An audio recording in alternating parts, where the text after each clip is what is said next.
നല്ല കാലം വരുമ്പോൾ വന്ന വഴിയും പാവപ്പെട്ടവരെയും മറക്കുന്നവരായിട്ട് മാറരുത്. നമ്മുടെയൊക്കെ ജീവിതത്തിൽ നമുക്കൊക്കെ ഒരു നല്ല കാലം കടന്നു വരും.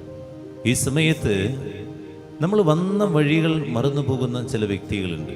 കുറേ കാരുണ്യമൊക്കെ കിട്ടി, അതുപോലെ കർത്താവിൻ്റെ കുറേ അനുഗ്രഹമൊക്കെ കിട്ടിയിട്ടാണ് നമ്മളിതൊക്കെ ഇങ്ങനെ കടന്നു എത്തിയത്. പലപ്പോഴും നമ്മളിതൊക്കെ മറന്നു പോകും. നമ്മൾ ഒരു കോണി കയറുന്നത് പോലെ ഈ കോണി കയറി കഴിഞ്ഞ് നമ്മൾ എന്ത് ചെയ്യുന്നൊരു നിയമം, അടിയിലത്തെ സ്റ്റെപ്പ് ഒക്കെ ഊരിക്കളഞ്ഞിട്ട് മുകളിലേക്ക് കയറുക.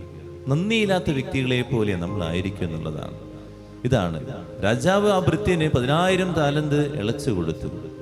ആ ഭൃത്യൻ പുറത്തേക്ക് ഇറങ്ങിയപ്പോൾ തൻ്റെ സഹഭൃത്യനോട് കരുണ കാണിക്കാതെ പ്രവർത്തിച്ചു എന്നുള്ളതാണ് നമ്മൾ മനസ്സിലാക്കുന്നത്. ഇതുപോലെ തന്നെ നമ്മളും ചെയ്തുകൊണ്ടിരിക്കും. നമ്മുടെ അരികിലുള്ളവർക്കൊക്കെ നമ്മളിങ്ങനെ ദുഷ്ടതകളും അതുപോലെ തന്നെ എല്ലാ കാര്യങ്ങളും നമ്മൾ ചെയ്യും. എന്നാൽ നമുക്ക് കാരുണ്യം വേണം. നമ്മളെപ്പോഴും കാരുണ്യത്തിന് വേണ്ടി കർത്താവിൻ്റെ മുമ്പിൽ എല്ലാ ദിവസവും ദൈവമേ എന്നോട് കരുണ തോന്നണം, എന്നോട് കരുണ തോന്നണം എന്ന്. എന്നാൽ നമ്മൾ പുറത്തേക്ക് ഇറങ്ങിയിട്ട് എന്താ ചെയ്യണേ?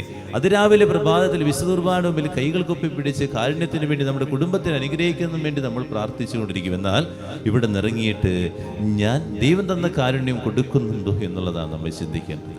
പലപ്പോഴും നമ്മൾ ദുഷ്ടരും അതുപോലെ ദുഷ്ടികളൊക്കെ ആയിട്ട് മാറുക. ഇവിടെ വീട്ടിലേക്ക് ചെല്ലുമ്പോഴേക്കും നമ്മൾ അങ്ങോട്ട് നമ്മുടെ സ്വഭാവം കാണിക്കുക, ഒരു സാത്താൻ്റെ സ്വഭാവമല്ലേ കാണിച്ചുകൊണ്ടിരിക്കുന്നത്. നമ്മൾ ചിന്തിച്ച് നോക്കാം, എന്തോരം പ്രാർത്ഥിച്ചിട്ടായിരിക്കും ജോലിയൊന്ന് കിട്ടിയത്.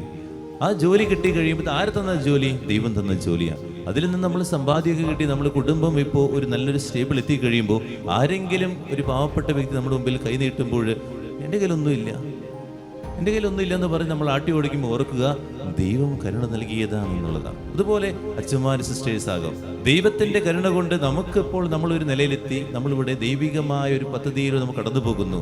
നമ്മുടെ കുടുംബത്തിൻ്റെ അവസ്ഥ ഇപ്പം എങ്ങനെ ആലോചിച്ച് നോക്കി, എങ്ങനെയാണ് നമ്മുടെ കുടുംബത്തിൻ്റെ അവസ്ഥ? നമ്മളിപ്പോൾ ഇവിടെ നിൽക്കുന്നു എന്ന് വിചാരിച്ച്, പക്ഷേ മറക്കാതിരിക്കേണ്ട ഒരു കാര്യമുണ്ട്.